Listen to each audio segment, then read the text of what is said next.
My name's Richard. I'm 50 years old, or I guess I was when this whole thing kicked off. And if you're wondering how someone like me ended up walking out on their family without a word, well, it wasn't one big moment. It was a slow boil. You know how they say if you put a frog in a pot of boiling water, it'll jump out immediately, but if you heat the water slowly, it'll sit there until it cooks? That was me, sitting in the pot for years. Decades, really. And the kicker? I didn't even realize the water was hot until someone handed me a crown that read King of Letdowns in front of everyone I loved. Or thought I loved. Let me rewind. I've been married to my wife, Marlene, for 27 years.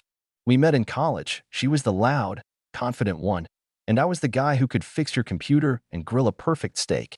We had our daughter, Olivia, a few years after graduation, and I won't lie, she became the sun my world revolved around. I wasn't the perfect dad, who is, but I was there. Every recital, every flu season, every college move-in day. I worked a stable IT job I never loved but stuck with because someone had to keep the lights on. Marlene was a stay-at-home mom who dabbled in selling essential oils and later ran a women empowerment Facebook group that mostly involved gossip and passive-aggressive Bible quotes. We had a house in the suburbs, 2 cars, a dog named Max. From the outside, we looked like one of those stock photo families. But inside, things chipped away. It started small. Marlene would interrupt me constantly, like my voice didn't matter. At first, I laughed it off. That's just how she is, I told myself. Then there were the digs. If I took a nap after work, she'd joke. Must be nice to rest when you've done the bare minimum all day. If I forgot to pick up milk, she'd sigh and say, "You had one job." Always in that half-laughing tone, the kind that made you feel like you were being too sensitive if you got upset. I started noticing how often Olivia would roll her eyes when I tried to give her advice, or how my suggestions were always the ones ignored at family meetings, until someone else repeated them louder. I wasn't a victim, not really. I was just a placeholder, a background character in my own life. So when my 50th birthday came around, I didn't expect much. Maybe a dinner, a quiet cake, just a night where I'd feel seen. Instead, they threw a surprise party at our house. Everyone was there, Marlene's book club, Olivia's friends, even my younger brother, Jeff, who never showed up to anything unless it involved free booze. They had streamers, balloons, a Happy 5-0 banner, and a grill already prepped with ribs and burgers that I apparently was supposed to cook. No one asked me if I wanted to cook on my own birthday, but I smiled, because that's what I do. The crown came out about halfway through. It was Olivia's idea. A paper Burger King-style crown, glittered in red and gold, with thick Sharpa letters that read, King of Letdowns. Everyone howled with laughter. Marlene clapped like it was the best joke she'd ever heard. Even Jeff leaned over and said, "Damn, bro, that's cold, but kinda true, right?" I laughed too. A short, stiff laugh. The kind you let out when your stomach's twisting, but you don't want to make a scene. After I grilled the food, I was the one taking group pictures. "Dad, take one of us," Olivia shouted. "And one more. Make sure everyone's in it." I wasn't in a single photo that night. Not one. When it was time to cut the cake, someone shouted, "Make a wish, Rick. Wish for a personality." More laughter. My hands clenched around the knife, but I smiled again. I always smiled. Later that night, after everyone left, I was still cleaning up. Marlene was scrolling through her phone on the couch, barefoot, a drink in hand.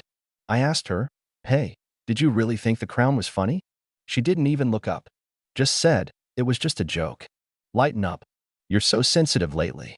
That night, after she went to bed, I sat in the dark and stared at the blinking cursor on a travel website. I didn't know where I was going, just that I was going. I booked a one-way ticket to a small town in Oregon. I'd visited once on a work trip and remembered it being quiet, green, with a small diner that made the best peach cobbler I'd ever had. I didn't pack much, just clothes, my laptop, a few books, and Max. Yeah, I took the dog. No one even noticed until I was gone. I left a note. Nothing dramatic. Just, "I need to go.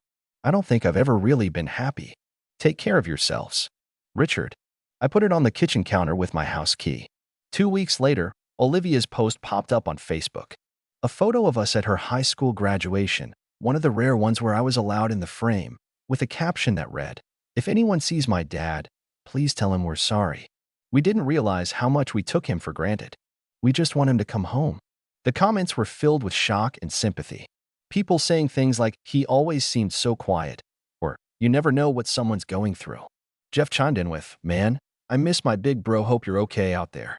The same guy who called me a doormat at least 3 times during the party. I didn't reply. Not yet. I wasn't ready. See, what they didn't know is that me leaving wasn't the end. It was just the start. The start of something they weren't expecting. I wasn't just disappearing. I was planning something. Because while I sat in that tiny Oregon diner, eating peach cobbler and watching the rain slip down the window, something inside me finally snapped into focus. All those years of being overlooked, dismissed, laughed at, they weren't going to get away with it forever. So I started writing. Not just journaling, but really writing. Everything I had done. Everything they had said. I started with a list. Every single time I had bent over backward for them. Paid off Jeff's debt. Helped Marlene's mother into a nursing home. Co-signed Olivia's car loan. All the sacrifices. And then the crown. The cake. The pictures I wasn't in. The joke I was supposed to laugh at. But the best part? I had the receipts. Literal receipts. Emails. Bank statements. Screenshots. And I knew exactly what to do with them. But that's for later. Because just when I thought I'd finally gotten the space to breathe, something happened that flipped everything again. Something I didn't see coming. And that's where things really started to spiral. 2 weeks into my self-imposed exile, I just started settling into a rhythm. Wake up early. Walk Max around the foggy streets. Brew coffee that didn't taste like burnt regret. Write. Eat. Read. Sleep. Repeat. For the first time in what felt like decades, my chest wasn't weighed down with invisible bricks. I wasn't smiling just to keep the peace. I was quiet, but it was peaceful quiet, not the suffocating kind. The town I landed in, Ashbrook, was one of those blink and you miss it places. One main street, a gas station that also sold bait, and a diner called Rosie's where the waitresses called everyone Han, and the jukebox only played music from before 1985. I rented a tiny furnished studio above an antique shop. The landlord was a retired mechanic named Daryl who reminded me of the kind of dad I always wanted, direct, but kind. He didn't ask questions when I told him I needed a place fast and paid the first 3 months in cash. It should have been enough.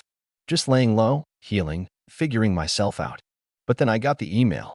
The subject line was, "Urgent, about Dad." It was from Olivia. I stared at it for hours before I clicked it. My finger hovered over the trackpad, heart pounding, Max's tail thumping lazily beside me like a metronome. When I finally opened it, the first line was, "Please don't delete this." She said she didn't understand at first. That the party had just seemed like harmless fun, a little roast to lighten the mood. That she didn't realize the crown would hurt me. That she thought I always took jokes well. She apologized. Not for the first time. Apparently, she said she'd been calling, texting, posting, but this was the first time she didn't try to justify it. The email ended with, "You were always the one holding us together, and we let you become invisible. I'm sorry, Dad. I miss you." I didn't reply. Not because I didn't feel anything, but because I felt too much. So I just saved the email and went back to my writing. Because by that point, the revenge plan was already in motion. I don't mean petty revenge.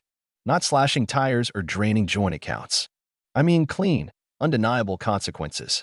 I wanted them to understand what they'd lost, not just emotionally, but practically, financially, socially. I built more of their lives than they realized, and now I was going to let them feel what happened when I stopped.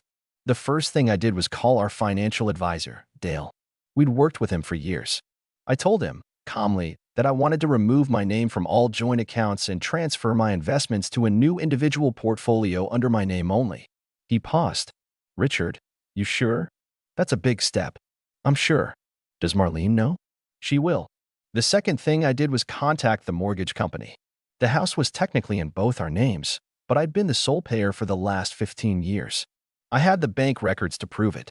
I stopped the automatic payments. Same for the utilities. I knew Marlene didn't even know how to log into the billing portals. I'd set them up and maintained them all myself. She hadn't paid a single bill since 2007. I gave it 3 days. On the 4th, my phone, finally powered on again, buzzed with 20 missed calls from her number and 3 voicemails. I didn't listen to them. I just blocked the number. Then came the Facebook messages. First from Jeff. "Yo bro, we gotta talk. Everything's falling apart. Call me." Then from her. "What are you doing? This isn't funny anymore. Come home. We need to figure this out." And finally, a public post. "Marlene, ever the queen of vague drama, posted. When someone you love chooses to abandon their family instead of talking like an adult, it says more about them than you. Cue the flood of sympathetic comments from her church friends and MLM squad. But what struck me were the comments underneath those. Quiet ones. From people I barely remembered. A former coworker of mine. I always thought Rich deserved better. Hope he's doing what's best for him. Another. I saw what happened at that birthday party.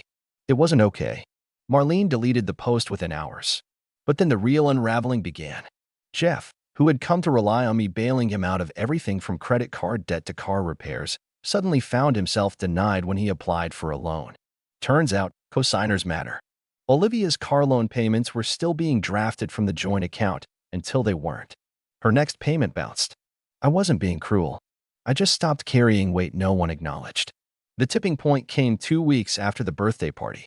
I got a certified letter forwarded from our old address to my studio in Ashbrook. It was from Marlene's lawyer. She was filing for separation, but not just that. She was claiming emotional abandonment, seeking alimony, and trying to argue that since she had been a stay-at-home mother, she was entitled to the majority of our assets. I laughed. I actually laughed out loud. Because I knew something she didn't. I've been documenting everything for years. Not out of malice, just out of habit. Every tax return. Every check, every tuition bill, even every time I fixed her mother's leaky roof or rewired the laundry room. I hired my own lawyer, a quiet, methodical guy named Arthur who loved facts more than drama. When I met him, I handed him a thick folder of documents and a USB drive. He whistled. "This is thorough." "I'm an IT guy," I said. "I back things up." Arthur grinned. We built the case carefully, not to destroy her, but to expose the truth.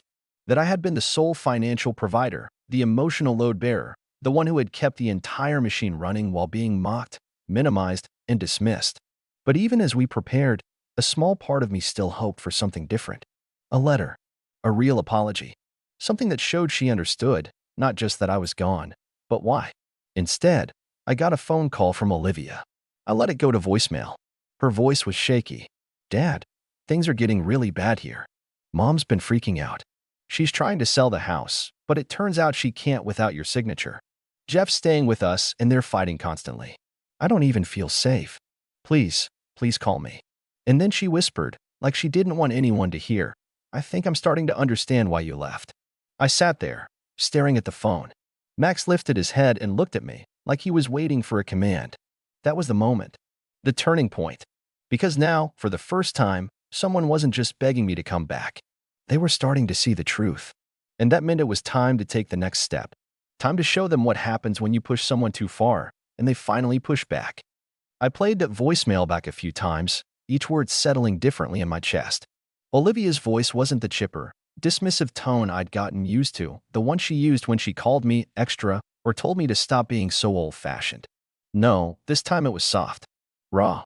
Like she was finally peeling back the layers. But it didn't change the plan. See, I knew the kind of person Marlene was. She wasn't the scream and throw things type. She was worse. The quiet manipulator. The professional victim. She had this uncanny ability to spin everything just enough that people doubted themselves. You didn't even realize she was gaslighting you until you were knee-deep in guilt over something she did. I hadn't just walked away from a marriage. I'd escaped a psychological maze.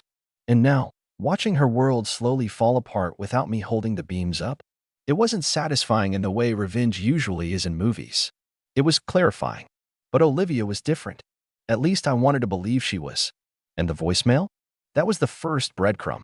I wasn't ready to call her back, but I did something I hadn't done since I left. I sent a reply. Just a text. "I heard your message. I'm okay. I'm not ready to come back. But I'm listening." No response for hours. Then, "Thank you. Just knowing that helps. Small step. But a step." Meanwhile, things on Marlene's side were unraveling faster than even I predicted. The next move in the game came when Arthur, the lawyer, filed a formal motion to contest the financial claims and the separation filing. We attached copies of my pay stubs from the last 20 years, a breakdown of every expense covered solely by me, and, my favorite part, a year-by-year log of the money I funneled into Jeff's black hole of debt. Marlene had claimed I'd been emotionally absent for years. Arthur countered with birthday videos, vacation photos, text messages, and even therapy invoices where I'd paid for Olivia's counseling after a high school breakup. He built the case like a house of cards, one brick of proof after another until the foundation of her story started to shake. I wasn't trying to win custody. There was no child involved. I didn't want the house. I didn't even want revenge in the financial sense. I just wanted the truth to be undeniable. I wanted her to stand in court and have to explain why she thought a man who did everything for his family deserved a crown that called him a failure. Word started to spread among the extended family. My cousin Teresa reached out. I always thought Marlene was intense. We just didn't say anything. A couple of Olivia's old teachers sent me private messages on Facebook. You were always at parent-teacher night. Never missed one. Some kids don't have that. Olivia was lucky. Funny how people see things in hindsight. One morning, about 6 weeks after the party, I got an email from Marlene herself. Not through a lawyer. Just her. The subject line was empty. The body of the email said, "I miss you. Even now, I don't understand why you didn't just tell me how you were feeling." That line, that single sentence, it set something off inside me. Because I did tell her. 1,000 times in 1,000 ways. Through tired eyes and long sighs. Through standing in the rain with a flat tire while she stayed warm at home. Through late-night grocery runs when Olivia was sick and Marlene was too tired. Through giving up my dream of starting my own business because her essential oil store needed funding. But I never yelled. I never accused. I never made a scene. So to her, I never said anything at all. I didn't reply to the email. I just forwarded it to Arthur. "She's still not getting it," I wrote. And then, just when I thought things couldn't twist any harder, Olivia showed up. It was a Saturday morning, rainy like always, and I was coming back from the diner with a box of leftover biscuits for Max. I saw the rental car parked crooked in front of the antique store. And then I saw her, leaning against the hood, hoodie up, arms crossed, same expression she had when she was a teenager, and I told her she couldn't go to a concert on a school night. I stopped in my tracks. She looked up. "Hey, hey." Max let out a soft bark and trotted over to her. She knelt down and scratched his head. "He remembers me. He's got a better memory than most people." She flinched. Just a little. Then she stood up. "I didn't tell Mom I was coming," she said. I had to see you. I didn't know what to say. So I just motioned for her to follow me up to the studio. We sat in silence for a while. I offered her coffee, and she took it. Black. No sugar. Just like I drink mine. It made me smile a little. "Finally," she said, "I didn't get it before. Not really. I thought you were just being dramatic. Leaving like that." But now, she stared into the coffee. "Now Mom cries every day, but not because she misses you. Because the credit card bills are piling up. Because Jeff won't stop drinking in the basement. Because the house is cold and she doesn't know how to reset the thermostat." She looked at me. "She misses the benefits of you. Not you." I didn't say anything. I just let her talk. "And I think I was starting to turn into her," she whispered. "Making fun of you. Dismissing everything. I didn't realize how much I took you for granted until you were just gone." She looked around the small space, books piled on the desk, Max curled up on the rug, a half-finished jigsaw puzzle on the coffee table. "It's not much," she said, "but it feels more like a home than our place ever did." That got to me. I leaned back, arms crossed, unsure of how to respond. I didn't want to comfort her. Not yet. I wanted her to sit in that discomfort, because that's what I had done for years. But then she asked something I wasn't ready for. "Are you coming back?" I looked out the window, rain tapping gently on the glass. A slow breath in. A slow breath out. "I don't know," I said. "But I'm not done yet." She didn't press. She just nodded, then stood up. Before she left, she paused at the door. "I hope, someday, I earn the chance to be part of your life again." And then she was gone. I stood there for a long time. The next morning, I called Arthur. "It's time," I said. "Let's go to court." What happened next? Well, it changed everything. 3 months later, I stood outside the courthouse in my one decent suit, the same one I wore to Olivia's graduation, back when I thought everything I did mattered. My palms were dry, my breathing steady. Funny, I thought I'd be nervous, but I wasn't. Not anymore. I wasn't the man who laughed off insults and apologized for existing. I'd taken 3 decades of being sidelined and turned it into something sharper, something stronger. This wasn't about revenge anymore. It was about reclaiming my voice. The courtroom wasn't packed, just a few bored lawyers, a sleepy court clerk, and across the aisle, Marlene. She was dressed like a widow in a Hallmark movie, black dress, fake tears, and all. She looked at me with a mix of contempt and desperation, like she couldn't decide if I was the villain who'd ruined her life or the tool she'd lost and suddenly needed again. When the judge asked us to speak, her lawyer went first. He painted a picture of a man who abandoned his family without notice, of a woman who had sacrificed her career for the household, and of a daughter left emotionally wounded. Marlene even dabbed her eyes at that part. I kept my face blank. Then Arthur stood up. He wasn't flashy, just deliberate. He walked the court through the timeline. The years of financial support, documented in meticulous spreadsheets. The text messages, photos, and family events I had organized and paid for. The debt I took on to cover Jeff's messes. The tuition, the car loan, the groceries, the bills.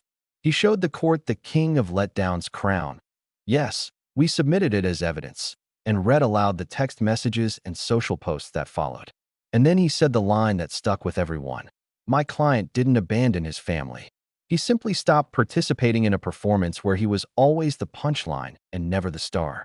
Marlene tried to interrupt, something about context and just a joke, but the judge cut her off. In the end, the court ruled in my favor. The house would be sold, and the proceeds split 70/30, heavily skewed toward me due to documented financial contribution. Marlene's request for alimony was denied, citing lack of effort to gain employment despite a healthy, able-bodied status. The court also found her claims of emotional abandonment unsupported by any evidence other than subjective testimony. Jeff was ordered to repay the $18,000 I had covered for his debts. I knew I'd never see that money, but it was never about that. It was about the record, about finally having someone say, on paper, that what I gave mattered. After the hearing, Marlene caught up to me in the hallway. "This isn't fair," she hissed, her voice shaking. "You made me look like a monster." I looked her straight in the eyes for the first time in years. "You didn't need my help with that." She flinched like I'd slapped her, then turned and walked away. A week later, I signed the final documents and officially transferred my name off the house. I wired Olivia the money to finish paying off her car, but with a condition: she needed to manage her own payments going forward. She accepted without argument. We stayed in touch. Not every day, not even every week. But she started calling, not to ask for anything, just to talk. To tell me about her day, her job, her thoughts. Once, she even asked for advice. That one nearly made me cry. I stayed in Ashbrook. I still walk Max every morning, drink diner coffee, and read books I never had time for. I got a part-time job fixing old electronics at a repair shop. It doesn't pay much, but it pays enough. More importantly, it doesn't cost me myself. One evening, Olivia visited again. She brought peach cobbler from Rosie's and sat on my porch, feet dangling off the edge. "You're not who I thought you were," she said quietly. "You're more. I just didn't see it until you stopped letting us walk all over you." I nodded. I wasn't angry when I left. I was just done. "I'm glad you were," she said, "because now I get to actually meet you." The sun dipped behind the hills, casting long shadows on the street below. "You think you'll ever move back?" she asked. I smiled and shook my head. "I'm already home." Because home, I finally understood, isn't where people expect you to be. It's where you get to be yourself. And for the first time in 50 years, I finally was.